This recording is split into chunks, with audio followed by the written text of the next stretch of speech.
Shalom Alechem and welcome to the Light of the World podcast.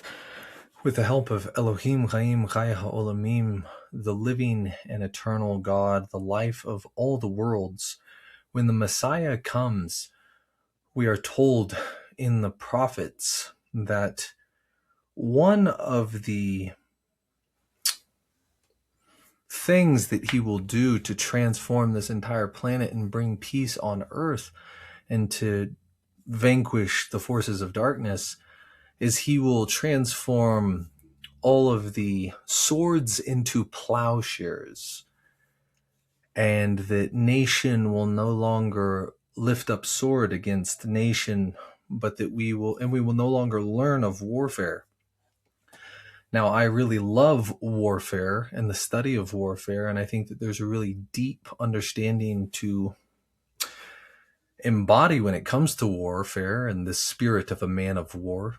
And we know this from the Bible as well, because the Torah teaches us in Exodus chapter 15, verse 3, Hawaya ish milchama hawaya shamo, that God itself is a man of war. God, or Hawaya, is his name, which we should definitely return to in another podcast. But this podcast here today is about the worst mistake in the history of the human race, allegedly, at least according to the Harvard-educated professor and Pulitzer Prize winner Jared Diamond.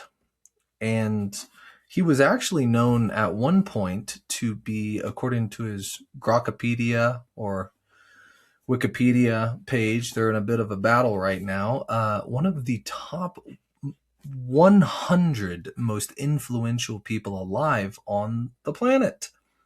Now, one of the core facets, I would say foundational, obviously, according to his article that he wrote in 1987 entitled The Worst Mistake in the History of the Human Race, and that mistake was agriculture, according to him.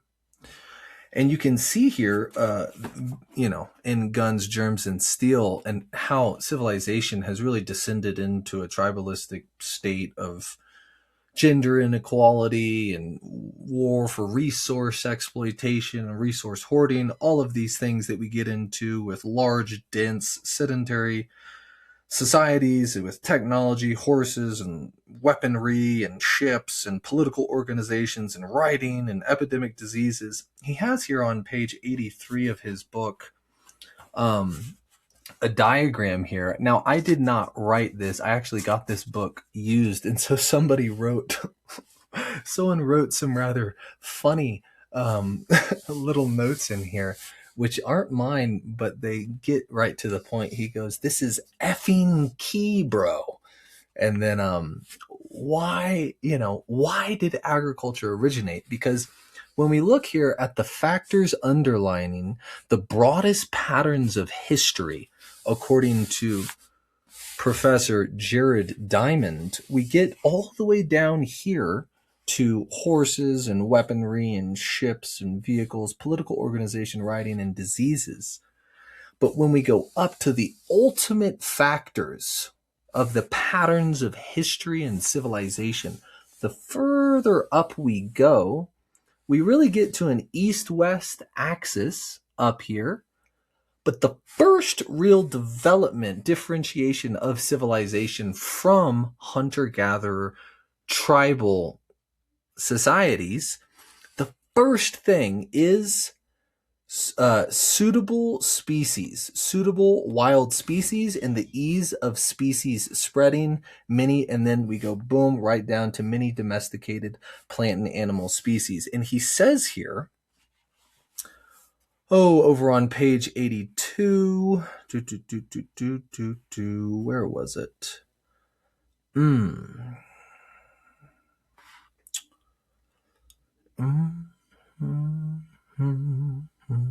My apologies. But as we'll see, food production was indirectly a prerequisite for the development of guns, germs, and steel. So he places a prerequisite of human civilization above all of the aspects that will come from human civilization, writing and weaponry and diseases and political organizations. And he places that preeminent quality, which started to create this entire cascading of civilization, he names it the worst mistake in the history of the human species, the human race, agriculture. Now, that is a very shocking thing to read and to contemplate. And of course, it is a very ambitious thesis. And according to his detractors, maybe one that he plagiarized from other authors. Now, the Messiah will come and bring a understanding to us, according to the prophets of Israel, regarding agriculture, and specifically will transform human society in order to return to agriculture. This is exemplified by the prophet Noah. When he came and the world was in complete disarray, it says at the time of his birth that he brought comfort from the toil of our labors, that he was called Noah because his name Noach, it means comforter. And he brought comfort specifically through his understanding of agriculture, according to all the Chachamim and the sages of Israel, that he specifically removed the curse that had been placed upon the face of the earth through a new vision of agriculture, one that began to incorporate certain forms of plowing and certain forms of tools that were used in the art of agriculture. Now, the reason I start with Jaron Diamond and the prophets is because when we get to someone like Masanobu Fukuoka in his, what he called a revelation of God that came to him one day when he was in his late 20s, he says that the image of God was revealed to him as natural farming. Natural farming.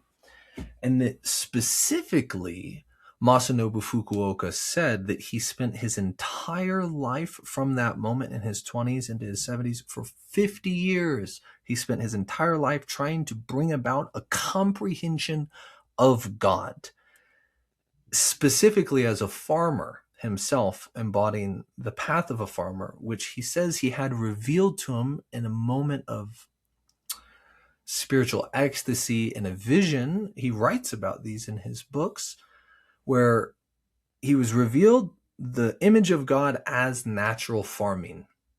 Now, of course, that may sound like a shocking idea, but one of the first actions that we see the creator of all the worlds take in the book of Breshit and Genesis is that he actually he plants a garden. He plants a garden.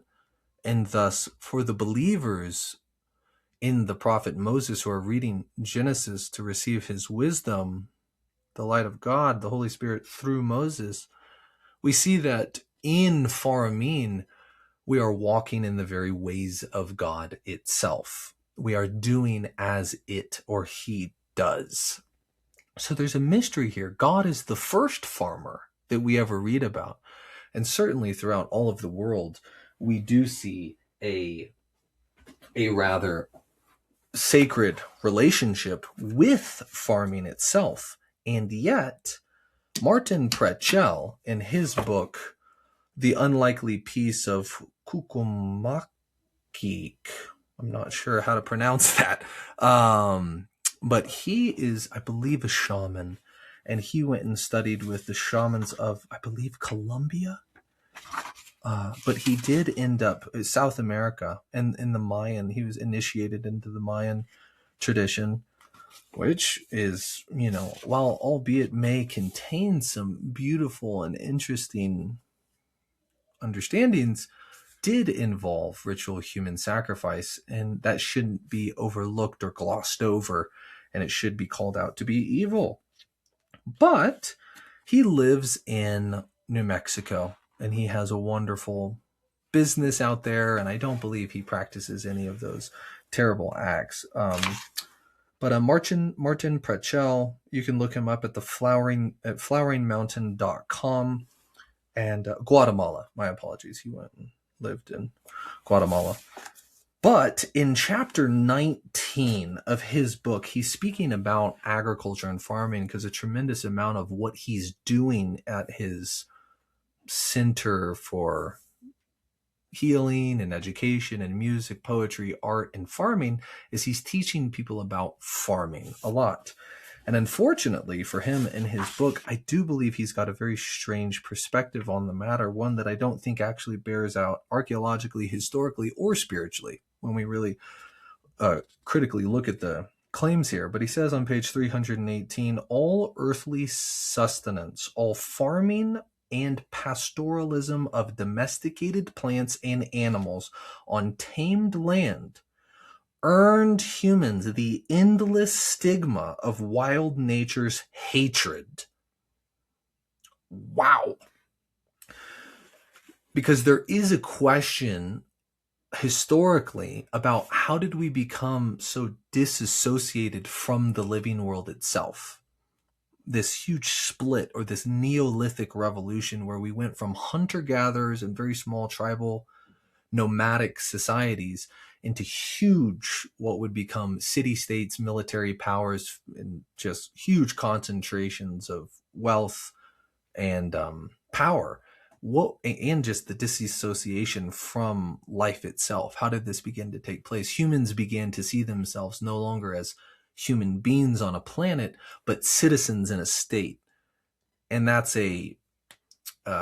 something that still remains to this day. He continues, this tribe of holy vegetation would always remain wild, unimproved, undeveloped, and untouched by any sort of synthetic, non-natural human interference, retaining the normal creativity of the wild throughout time.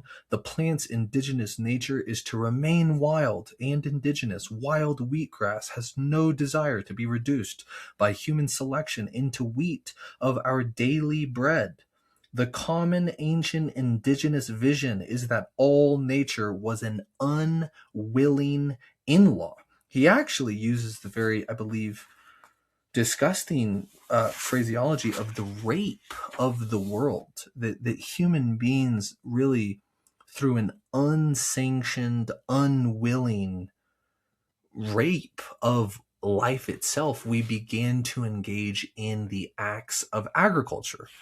And that this was a great travesty, that really was this original insult of humanity that we could never really recover from. But we can recover from it. And he says that's where the marriage contract with the wild took place. And he goes through in the next chapter and talks about all of the details of this contract. Now that this unholy arrangement was forced upon the living world itself by the evil in the heart of humans through this act of agriculture, the wild itself made a contract with us to re-establish the way of right relationship, but that originally the act of agriculture itself was a problem. And so he goes on to say that in detail.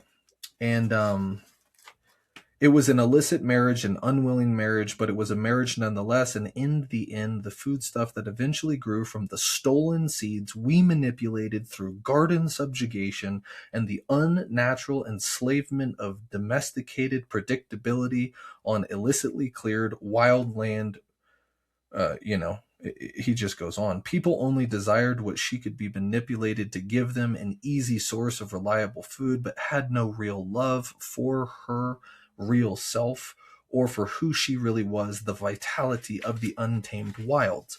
So he really just apotheosizes, literally, the wild and nature itself. But this actually doesn't entirely make sense, and I don't believe it's correct. When we look at the book Climate by Charles Eisenstein, he writes here in the chapter Tending the Wild, Kat Anderson, in her book Tending the Wild, she demolishes the myth that the hunter-gatherer people were mere, on page 194.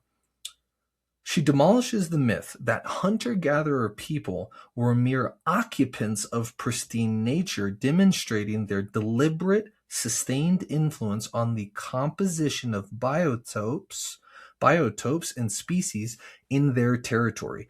Entire landscapes that appeared to the untrained eye of white settlers as wild were anything but. Anderson writes in that book, Tending the Wild, through coppicing, pruning, harrowing, sowing, weeding, burning, digging, thinning, and selectively harvesting, they encouraged desired characteristics of individual plants, increased populations of useful plants, and altered the structures and compositions of plant communities.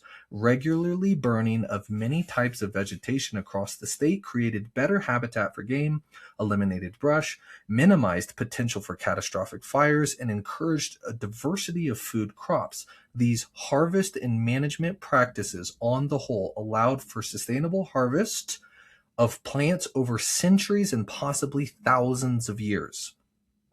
End quote. When white settlers marveled at the stupendous bounty of fish, game, and wild plant foods that the Indians, it seemed, lazily lived off of in an indolent existence, when John Muir wrote his glorious praise of California's Central Valley with its endless meadows of wildflowers, they were actually looking at a sophisticated garden, lovingly tended for generations. According to the elders, indigenous elders that Kat Anderson interviewed, wildness was not a positive concept in native culture, directly contradicting Martin Pratchell and the elders that he says.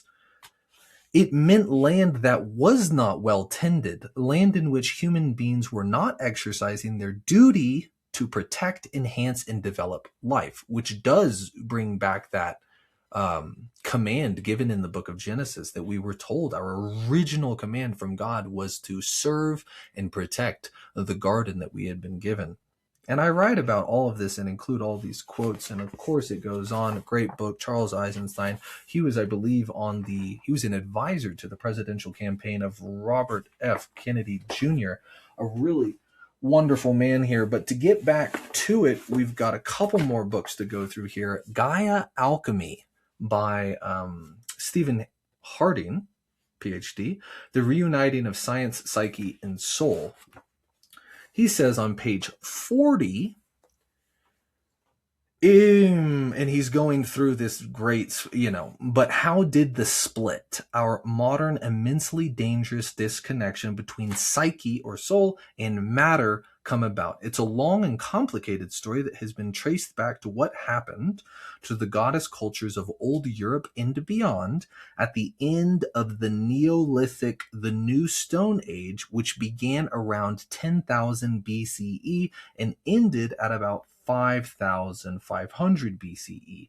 Settled agriculture is the defining characteristic of the Neolithic in Old Europe and beyond, as far as the Middle East and into the Indus Valley. So I hope that you're seeing this from a few books here. There is a bright light that is being revealed to humanity that we actually haven't, I don't believe, a few people have understood and received the true light of what's being communicated to us with the art of farming itself. But this was a very remarkable, powerful light understanding technology that came to humanity in farming. And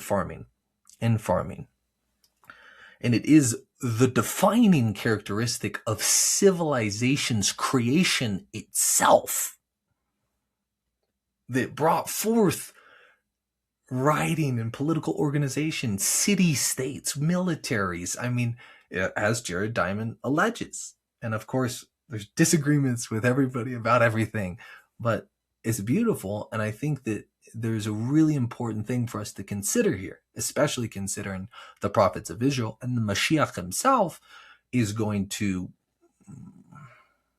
transform civilization in such a way that we all become farmers. According to the Jewish tradition as well, the Maharal's commentary on, I think it's Sanhedrin, it's in the book, it's in my book, it's coming, all the quotes. In continuing, it was a time when the ancient, mostly nomadic hunter-gatherer lifestyles of the previous tens of millennia were replaced by well-populated communities centered around permanent, structurally robust dwellings and public buildings. The relatively high number of people in these settlements were supported by skillful tilling of the soil for growing crops such as grain and the domestication of animals for food and work. As Anne Baring and Jules Cashford explain in their book, The Myth of the Goddess, Evolution of an Image, the primordial hunter-gatherer's sense of deep unity with nature was not in any way lost during the Neolithic agricultural transition. Instead, it blossomed and developed into a deep reverence for the mother goddess. And it continues. Many figures from that period show the goddess embracing or otherwise in a deep relationship with God, revealing that the god. Okay. In continuing, it continues. The point here is I don't worship any goddesses, okay, and I don't advise you to either. Although the idea of the feminine, the sanctity of the feminine as well as the masculine is a very beautiful thing that should be acknowledged and understood. The point is in direct contradiction to what we are reading about with Jared Diamond and Martin Pratchell.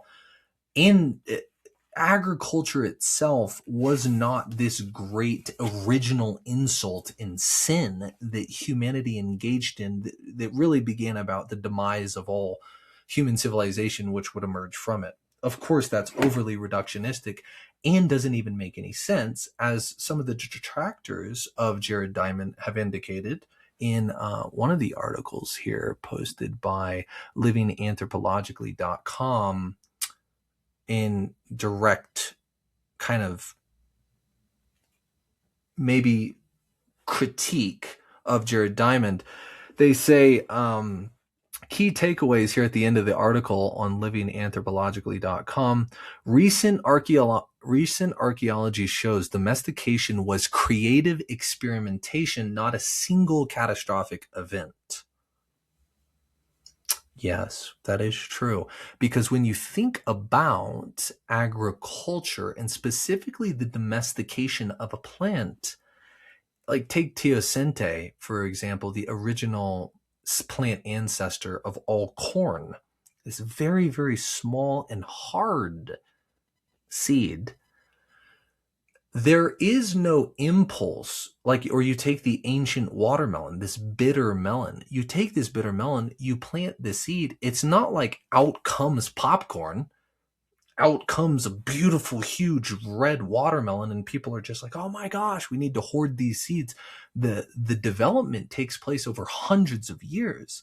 It's very hard to even see the development you have to have an extremely keen, patient disposition to even engage in the art of selectively breeding plant species to encourage certain characteristics or qualities over long periods of time. It's actually a very patient practice that had to be done most likely by women, because they're there with the children and the men are off trying to kill things. No, I'm just kidding. But the men are engaged in hunting and protecting the group, and women are very perceptive. They're very engaged intuitively with the beauty of life, and it makes sense. But it wouldn't have happened quick. And so the idea that we specifically began conducting agriculture to abuse it for self-interest, it doesn't actually work that way. It would have been a much slower process that would have developed organically in direct communication and communion with the living world. And to finish all this out, thank you for your time here. It's truly the joy of my ever-living the joy of my soul is to share this with you. It's truly something that means so much to me, and why I've given my life to having a farm, being a farmer, and creating an abundant permaculture paradise for all of us to come and stay at. a farm sanctuary here. But to finish this out, Sacred Land, Sacred Sex, Rapture of the Deep with Dolores LeChapelle, she begins her book with language, which is a really important place to begin. And she's really smart. I studied with her student, Katrina Blair, in Durango for a couple of years. And Stephen Buhner also studied with her, this woman, Dolores LeChapelle. Bill Plotkin also studied with her. And so she has an interesting disciple tree, which is still kind of out in the world doing important things in the world of eco-psychology. She says here on page 34, after language comes agriculture. And she says, at the end of this entire chapter on agriculture, she says, I've shown above that the most recent research into the origins of agriculture agree that it was a relationship between humans and plants and other natural factors. It was in no way a triumph of human planning alone. Vavilov even went so far as to say that, quote, for many plants, the process of their introduction into cultivation took place almost independently of his, meaning human will, end quote. How then did we in the West come to believe for so long that human beings themselves took this giant step forward into agriculture? The rest of the world still to this day revere their legends of the god or goddess dismembering himself or herself to give the people the plants for their food.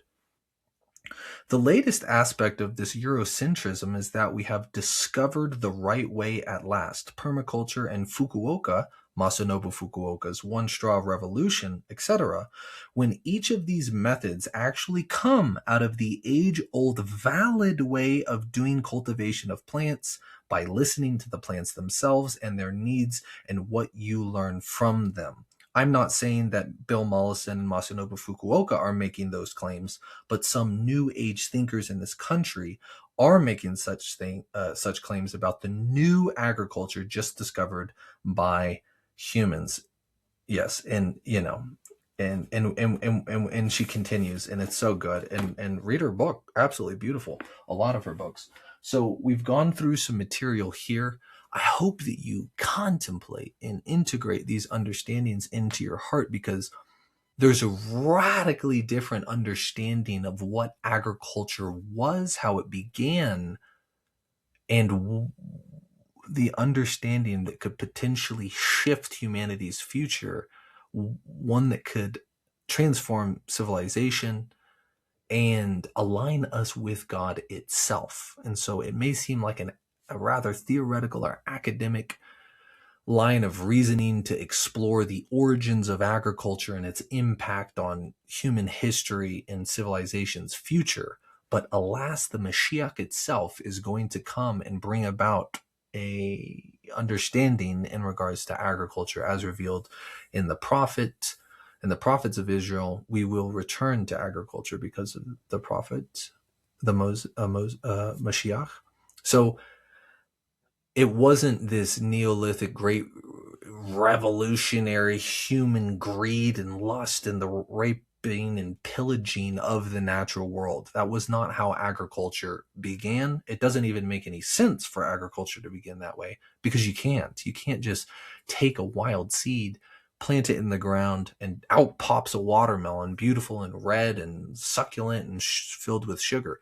It's a long process. It's a co-creative process in which humanity learned to plant the fruit, to plant a tree, the fruit of which they would never eat. So it's this really beautiful, it's a wise way of living and thinking, and certainly one that we should all integrate in our lives, that we would engage with life in such a way that there would be benefit for 7 generations into the future. And so please study permaculture and look into Matt Powers and his advanced permaculture student online.